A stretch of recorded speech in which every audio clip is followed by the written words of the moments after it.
Será que o vento está mudando em Brasília? Será que algumas coisas vão mudar agora com o STF? Eu vou trazer aqui, pessoal, justamente o que está acontecendo essa semana, que o ministro, o Fux, ele quer trocar de turma no STF. Lembra que ele participou da primeira turma, agora no julgamento do Bolsonaro, né, que tem lá o Zanin, que tem o Flávio Dino, que tem a Carmen Lúcia, né? E agora, pessoal, ele está querendo justamente mudar para a segunda turma, onde tem o Nunes Marques e o André Mendonça. Dessa forma, ficaria mais equilibrada a disputa. Então, o ministro Fux ele pediu para o presidente da corte, o Edson Fachin, para passar da primeira turma para a segunda turma e assumir justamente a vaga do ministro Barroso, que está saindo, que se aposentou do tribunal. Então, o ministro Fux ele pediu para ir da primeira turma para a segunda, devido à vaga aberta na segunda turma com a aposentadoria do Luiz Roberto Barroso. O ofício foi enviado a Edson Fachin ontem, mas entenda que o que vai acontecer na prática. No total, pessoal, a gente sabe que são 11 ministros que compõem o STF, mas devido à alta demanda das ações e com o objetivo de dar celeridade aos processos e desafogar o plenário do tribunal, que seriam os 11 ministros, desde 2023 foram criadas as turmas, que são duas turmas com 5 ministros cada, né, que são tipo de colegiado para dividir os casos.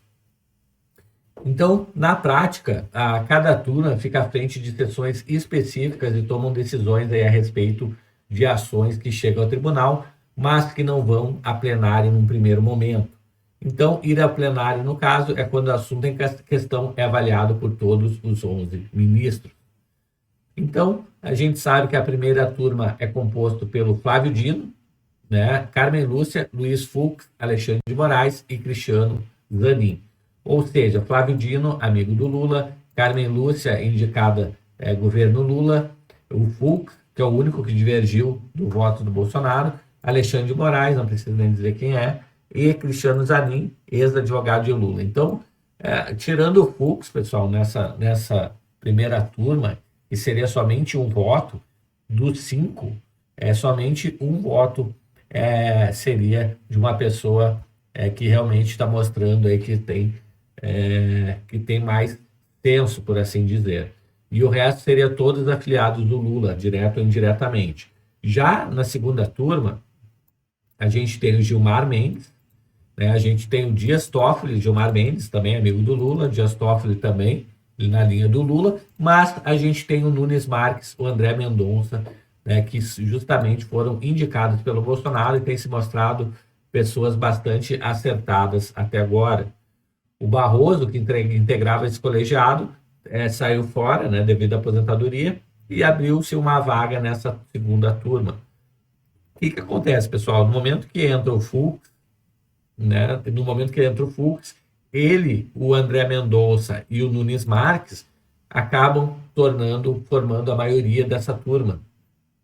Nesse caso, né, a gente teria, com certeza, uma maior possibilidade de ganhar votações importantes para o Brasil, né? Então, com certeza, com esses 3 juntos lá, a gente poderia ter algum tipo de contrapeso em relação à primeira turma, que é totalmente ideológica, ligada ao Lula, né? E o que acontecerá com o Fux aqui, né? Então, no fim da sessão de ontem, a primeira turma julgou e condenou pela maioria o núcleo 4 da trama golpista, ou seja, dos 5, somente o Fux pediu a palavra para comentar o seu pedido, e segundo o ministro, esse revezamento já havia sido combinado há um ano com Barroso, agora irá se aposentar. Então, pessoal, o Fux indo, aqui está o pedido do Fux, né, para manifestando o interesse de compor a segunda turma, e que Deus ajude o Fux aí, que ele consiga ir para a segunda turma para ver se consegue melhorar as questões que são julgadas no STF aqui no Brasil.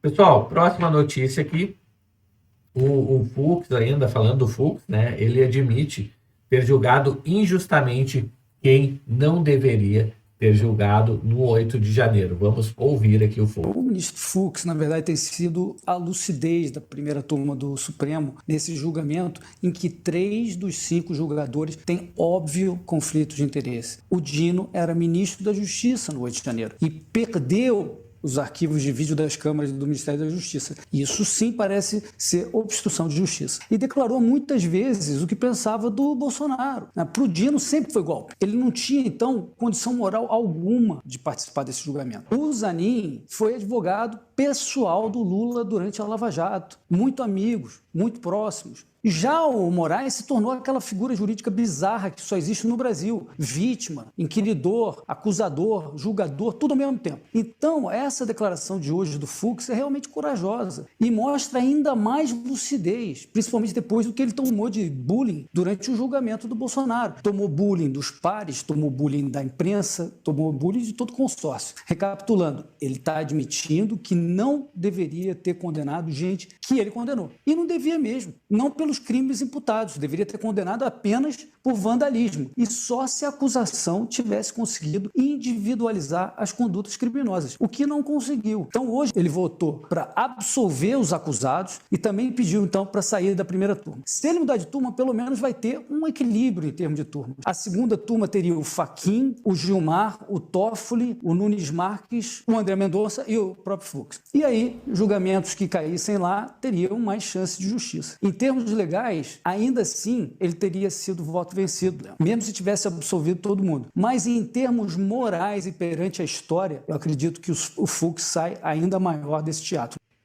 Tá aí, pessoal. Então, né, a possibilidade que temos agora é o Fux realmente indo para a segunda turma para tentar ajudar o Brasil. Bom, pessoal, o Fux relembra aqui para Moraes que o PSDB questionou o resultado das urnas em 2014 e nem por isso ele recebeu uma multa bilionária aí, como o Moraes impôs aí ao partido PL, 22 milhões de reais. Vamos ouvir aqui. Como você sabe, Vossa Excelência sabe também, eu sei também, não se trata da primeira vez que um candidato à presidência provoca o TSE contra a regularidade das eleições. Em 30 de outubro de 2014, Vossa Excelência já estava na magistratura ou no governo, uma das duas. Juiz. Não. Governador. Aquela corte eleitoral, ela foi instada pelo partido candidato derrotado à realização de uma auditoria especial, naquela vez, era outro candidato, pelo partido candidato derrotado, a realização de uma auditoria especial de votação. Em vez de rejeitar de plano ou criminalizar qualquer coisa, ou impor uma multa bilionária e qualificá-la como ataque às instituições democráticas, o TSE tomou a sábia decisão de autorizar a auditoria. Se eu não me engano, eu acho que eu estava no TSE. Eu estava. E, posteriormente, apresentado seus resultados à sociedade, indicando não ter sido encontrada nenhuma fraude. Tá aí, pessoal. O Fux aqui dá um tapa de luva em Alexandre de Moraes, né, justamente que diz que a decisão lá atrás foi acertada, né, de fazer a auditoria em vez de dar uma multa e dizer que era um atentado contra o Estado democrático de direito. Me diz nos comentários o que você acha. Chegou até aqui no vídeo, dá aquele like para ajudar na divulgação do canal. E já sabe, né? Gostou do vídeo? Se inscreve aí, habilita o sininho de notificações. Eu vou ficando por aqui. A gente se vê logo mais em próximo vídeo. Até mais. Tchau, tchau.